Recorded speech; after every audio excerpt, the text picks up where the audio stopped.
ചിരിച്ചും ചിരിപ്പിച്ചും നമുക്കൊപ്പം ഉണ്ടായിരുന്ന പ്രിയപ്പെട്ട നിരവധി താരങ്ങളെയാണ് ഈ വർഷം അവസാനിക്കുമ്പോൾ നമുക്ക് നഷ്ടപ്പെട്ടിരിക്കുന്നത്.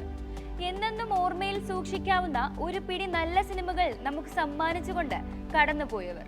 2023 അവസാനിക്കുമ്പോൾ മലയാള സിനിമയ്ക്കും പ്രേക്ഷകർക്കും നഷ്ടമായ നമ്മുടെ പ്രിയപ്പെട്ട താരങ്ങൾ ആരൊക്കെയെന്ന് നോക്കാം.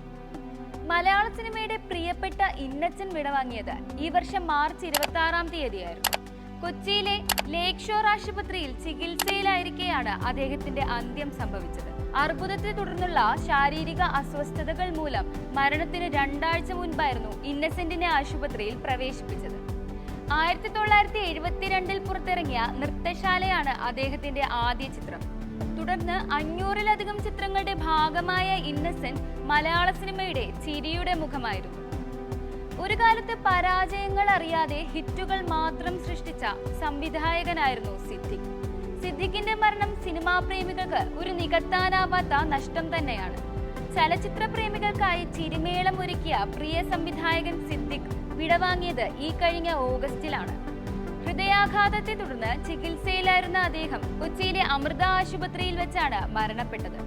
ചിരിച്ചും ചിരിപ്പിച്ചും ഒരുപാട് ഓർമ്മകൾ സമ്മാനിച്ചുകൊണ്ടാണ് സിദ്ദിഖ് വിടവാങ്ങിയത്.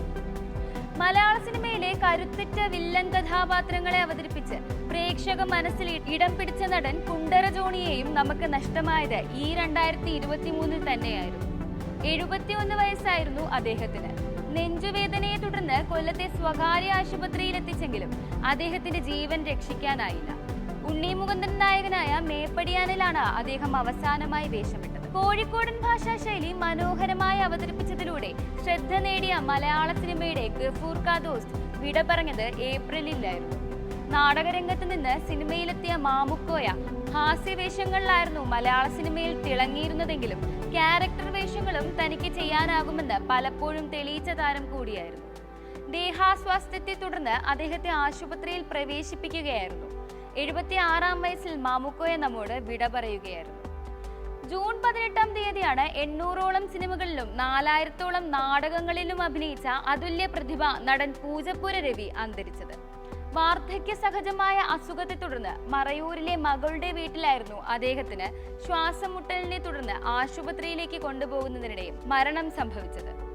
ഹാസ്യ നടനായും സ്വഭാവ നടനായും ദീർഘകാലം മലയാള സിനിമയിൽ അഭിനയിച്ച രവീന്ദ്രൻ നായർ എന്ന പൂജപ്പുരയുടെ സ്വന്തം രവിയേട്ടൻ 84-ാം വയസ്സിൽ പൂജപ്പുരയോടും അഭിനയ ലോകത്തോടും എന്നേക്കുമായി വിട പറഞ്ഞു. സിനിമ സീരിയൽ താരം വിനോദ് തോമസ് കാറിനുള്ളിൽ മരിച്ച നിലയിൽ കണ്ടെത്തിയത് ഈ കഴിഞ്ഞ നവംബറിലാണ്. പാമ്പാടി ഡ്രീംലാൻഡ് ബാറിന് സമീപത്ത് പാർക്ക് ചെയ്ത കാറിലാണ് അദ്ദേഹത്തിന്റെ മൃതദേഹം കണ്ടെത്തിയത്. പാർക്ക് ചെയ്ത കാറിനുള്ളിൽ നിന്നും ആരും പുറത്തിറങ്ങാതിരുന്നതോടെ വാഹനം പരിശോധിച്ചപ്പോഴാണ് മരിച്ച നിലയിൽ കണ്ടെത്തിയത്. നെത്തോലി ഒരു ചെറിയ മീനല്ല, അയ്യപ്പനും കോശിയും തുടങ്ങിയ സിനിമകളിലൂടെ ശ്രദ്ധേയനായ താരമായിരുന്നു വിനോദ് തോമസ്. മിമിക്രി താരവും സിനിമാ നടനുമായ കലാഭവൻ ഹനീഫ് അന്തരിച്ചത് വളരെ ഞെട്ടലുണ്ടാക്കിയ ഒരു വാർത്തയായിരുന്നു. ശ്വാസതടസ്സത്തെ തുടർന്ന് എറണാകുളത്തെ മെഡിക്കൽ ട്രസ്റ്റ് ഹോസ്പിറ്റലിൽ ചികിത്സയിലായിരിക്കെയായിരുന്നു അദ്ദേഹത്തിന്റെ അന്ത്യം. 150-ലധികം സിനിമകളിൽ അഭിനയിച്ച അദ്ദേഹത്തിന്റെ അവസാന സിനിമ മമ്മൂട്ടി നായകനായ കാതലായിരുന്നു. ചെറിയ വേഷങ്ങളാണെങ്കിൽ കൂടി എന്നും മലയാള സിനിമാ പ്രേക്ഷക മനസ്സിൽ തങ്ങി നിൽക്കുന്ന ഒരു പിടി നല്ല കഥാപാത്രങ്ങളെ സമ്മാനിച്ച നടൻ ഹരീഷ് പേങ്ങൻ അന്തരിച്ചത് ഈ കഴിഞ്ഞ മെയ് 30-ാം തീയതിയാണ്. കരൾ സംബന്ധമായ അസുഖം ബാധിച്ച് ചികിത്സയിലായിരുന്ന അദ്ദേഹം അമൃത ആശുപത്രിയിൽ വെച്ചാണ് മരണപ്പെട്ടത്. നടിയും സംഗീതജ്ഞയുമായ സുഭലക്ഷ്മി അമ്മയുടെ വേർപാടും വേദന നിറയ്ക്കുന്ന വാർത്തയായിരുന്നു. വാർദ്ധക്യ സഹജമായ അസുഖങ്ങളെ തുടർന്ന് തിരുവനന്തപുരത്തെ ആശുപത്രിയിൽ ചികിത്സയിൽ കഴിയവെയാണ് സുഭലക്ഷ്മി അമ്മയുടെ അന്ത്യം. മലയാള സിനിമകളിൽ മുത്തശ്ശി വേഷങ്ങൾ കൈകാര്യം ചെയ്തിരുന്ന സുഭലക്ഷ്മി കല്യാണരാമനിലെയും നന്ദനത്തിലെയും വേഷങ്ങൾ എന്നും ഓർമ്മയിൽ നിൽക്കുന്നവയാണ്.